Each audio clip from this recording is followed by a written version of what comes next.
என் மாப்பிள்ளைய பிடிச்சிட்டு கலாட்டா பண்றீங்களாமே. கட்டாயப்படுத்தி வான்னு கூப்பிட்டது நான் தான். நீங்க வேணும்னாலும் வாங்க, 1000 2000 செலவானாலும் நான் பாத்துக்கிறேன்.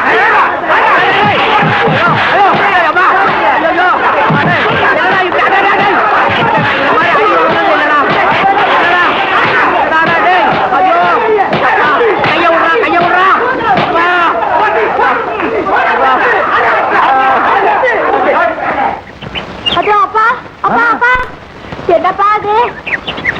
என்ன உங்க அப்பா துணியோட துணியா தொங்குறாரு? அப்பா என்னப்பா நடந்துச்சு? மாமா கையுங்க, கை இருக்கு மாப்பிள்ள. ஆனா நான் யதார்த்தமா கேட்டேன், திருப்பதிக்கு போறதுக்கு எவ்வளவு செலவானாலும் நான் பாத்துக்கிறேன்டான்னு. பயிலும் சேர்ந்தான், அடிச்சான், தோல்ச்சான், புழிஞ்சான், காய வச்சுட்டாங்க மாப்பிள்ள. பாக்கப்பா, போலீஸ் ஸ்டேஷன்ல கம்ப்ளைண்ட் பண்ணுவோம். போலீஸ்லயா? அந்த பயலுல ஒரு கை, ஐயோ ஐயோ கை கை. அதான் 2 கை இறக்கி விட்டானுங்களே, அப்புறம் என்ன ஒரு கை? வாங்க திருப்பதி கோயிலுக்கு போயிட்டு வந்துருவோம். இல்ல இல்ல, வழி நெடுக ஆட நிறுத்தலாம் நிறுத்திருப்பான். முதல்ல டாக்டர் திருப்பதிய பாப்போம். தூக்கிட்டு போங்க.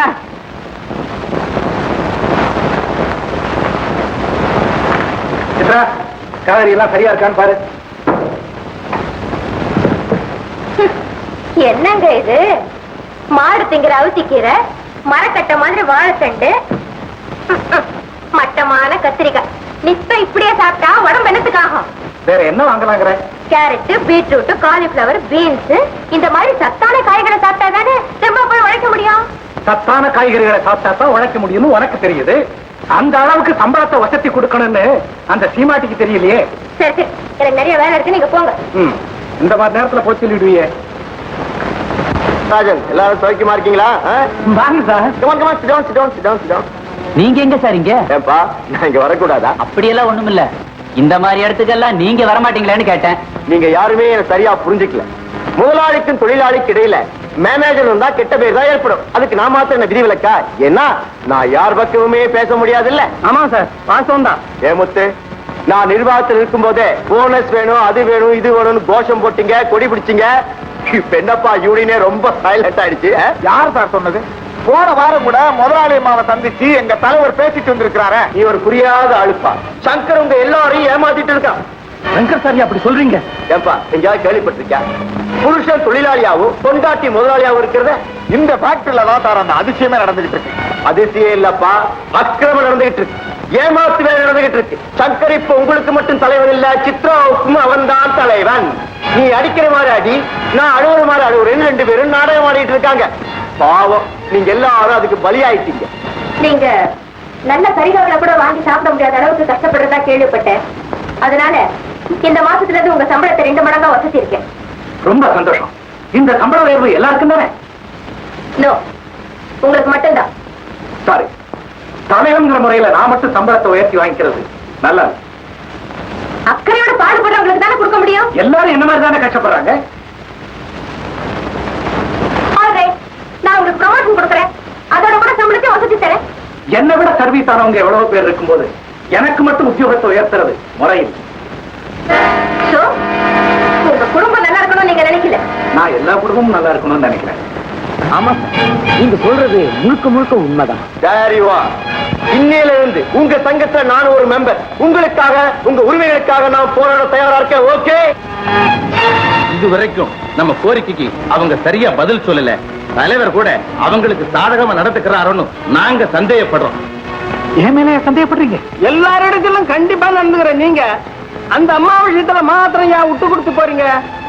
விட்டு கொடுத்து போகல, கொஞ்சம் விட்டு பிடிக்கலாம்னு நினைக்கிறேன். பொதுவா தொழிற்சங்கம்னாலே முதலாளிகளுக்கு விரோதமான அமைப்புன்னு தவறான அபிப்பிராயம் ஏற்படுத்தப்பட்டிருக்கு.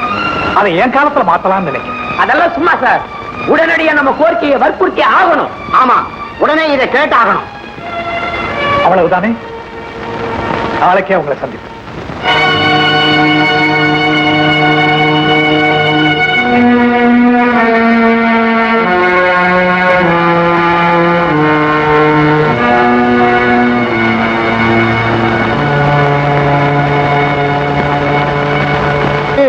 What is your problem? நாங்க ரொம்ப நாளா கேட்டுக்கிட்டு இருக்கிற போனஸ், சம்பள உயர்வு சம்பந்தமா ஒரு இறுதி முடிவு தெரிஞ்சுக்கத்தான் வந்திருக்கோம். I see. இந்த வருஷம் எனக்கு 8 லட்சம் ரூபாய் நஷ்டம். அதனால உங்க கோரிக்கையை நிறைவேற்ற ராட்சியோட நிதி நிலைமை இடம் கொடுக்கல. நஷ்டம் வந்ததுக்கு நிர்வாகம் தான் காரணம். எங்க மேல எந்த தவறும் இல்லை. யாரால ஏற்பட்டாலும் நஷ்டம் தானே. இந்த வருஷம் தான் நஷ்டம் வந்தது. இதுக்கு முன்னாடி வந்திருக்கிற லாபத்திலிருந்து கொடுக்கலாமே. கொடுத்துதான் ஆகணும்னு கட்டாயப்படுத்துறீங்களா? கட்டாயப்படுத்தலம்மா, எங்க கஷ்டத்தை தான் சொல்றோம். அம்மா, எனக்கு 7 பிள்ளைங்க. நீங்க கொடுக்கிற 200 ரூபாய் சம்பளத்துல நான் எப்படிமா காலம் தள்ள முடியும்? 7 பிள்ளைங்களை பெற்றுக்கிட்டா அது உன்னுடைய முட்டாள்தனம். அதுக்கு முதலாளி எப்படி பொறுப்பாக முடியும்? எனக்கு குழந்தை குட்டியே கிடையாதும்மா.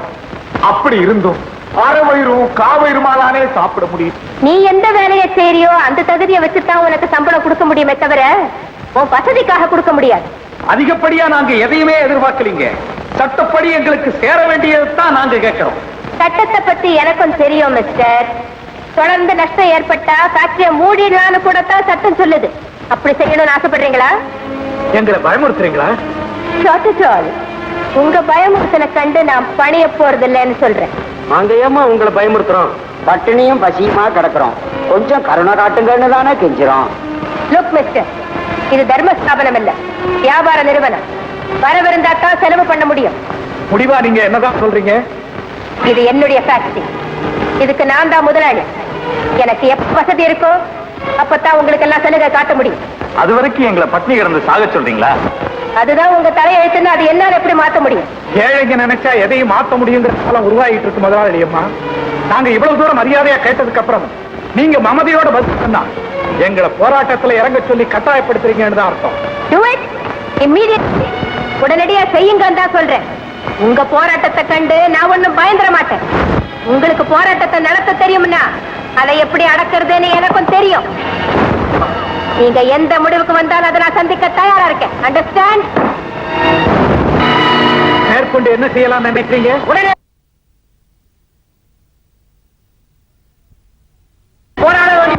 சொன்னீங்க.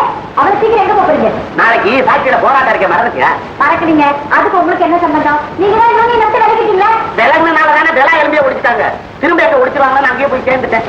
நாளைக்கு போராட்டத்துல கலந்தே தீரணும். மாப்பிள, உப்பு தின்ன வீட்டுக்கு துரோகம் நிக்கலாமா? ஆமா, உப்ப தின்னு வளர்த்த இந்த உடம்பு ஒரு பிரயோஜனம் இல்லாம ஆயிடக்கூடாது. என்ன சொல்ற மாப்பிள? ஆமா, தங்கி போட்டு அழகு பார்த்த இந்த கருத்துல சைக்கிள் தினால் அடி வாங்கணும்னு ஆசைப்படுறீங்களா? இல்ல சோறு போட்டு வளர்த்த இந்த உடம்ப அவங்க கூறு போட்டு பார்க்கணும்னு ஆசைப்படுறீங்களா? தர்ம தர்ம தர்ம சங்கரம் சாதாரண தர்மமா? ஆமா, அன்று புராணத்தில் கர்ணனுக்கு ஏற்பட்ட நிலைமை இன்று இந்த கோபாலுக்கு வந்து விட்டதே. போரா செஞ்சோரா கிடைக்கவில்லை விடை. மாமா, நான் சோத்தா நினைப்பனா அவங்க சாத்த நினைப்பனா? ஐயோ, தவிக்கிறேன், தத்தளிக்கிறேன், தாளிக்கிறியா? கட்டுக்கு வெடிக்குது, முகத்தை திருத்து. பரவாயில்லைங்க, நீங்க போராட்டத்திலே கலந்துக்கீங்க. விடை கொடுத்து விட்டாயா கண்ணே?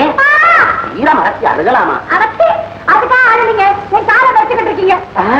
கண்ணே, ஈர திலகம் இது. மாப்பிள, கலகமே ஆரம்பிக்கலையே, திலகம் எதுக்கு? மாமா, காலையில நான் மறந்தாலும் மறந்துடுவேன். என்னையா கொஞ்சம் ரெப்ரசன்ட் கண்ணே, காலையில வெண்ணி போட்டு நீ எழுத்து மாப்பிள்ள வெண்ணி. நான் போராட்டத்துக்கு போகணுமே. நீ போராட்டத்துக்கு போயிட்டு அங்க இருந்து வாங்கிட்டு வா. இங்க தண்ணியும் போட்டு வச்சு கோதுமை தவிடும் வறுத்து வைக்கிறேன்.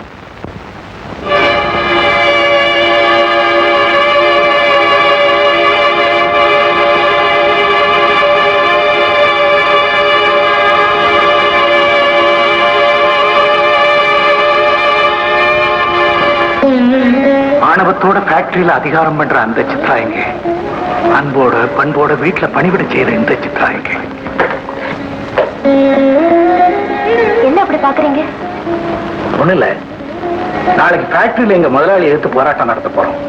காலையில போக வேண்டியிருக்கு. நீ கொஞ்சம் சீக்கிரம் வெந்நீர் போட்டு கொடுக்க முடியுமா? கண்டிப்பா செய்யறேங்க. அது என் கடமை இல்லையா? என்னங்க நிலைமை எந்த அளவுக்கு கொண்டு வந்து விட்டு பாத்தியா? என்ன சொல்றீங்க? உன் மருமக ஃபேக்டரியில உன் மகன் போராட்டம் நடத்த போறான். மாமனார்னா அதுக்கு பந்தோபஸ்து. என்ன என்ன பாக்குற? விடிய காலையில 5 மணிக்கு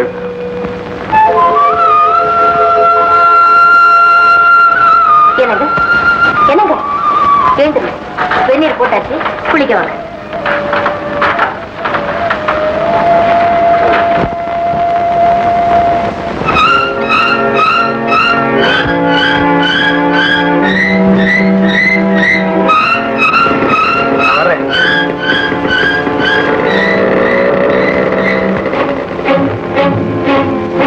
என்னம்மா, சங்கர் புறத்து போயிட்டானா? போயிட்டாங்க மாமா. வர ரங்கநாயகி.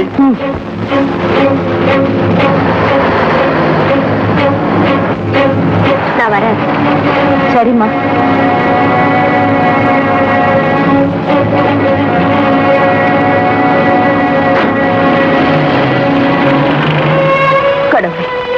முதலாளி தொழிலாளி அவங்கள பாதுகாக்கிற போலீஸ் ஆபீசர் இவங்க 3 பேரும் ஒரே வீட்டுக்குள்ள படிச்சு உலக போராட்டத்தையே உண்டாக்கிட்டு அவங்களுக்கு எந்த ஆபத்தும் வராம நீதான்ப்பா காப்பாத்தணும்.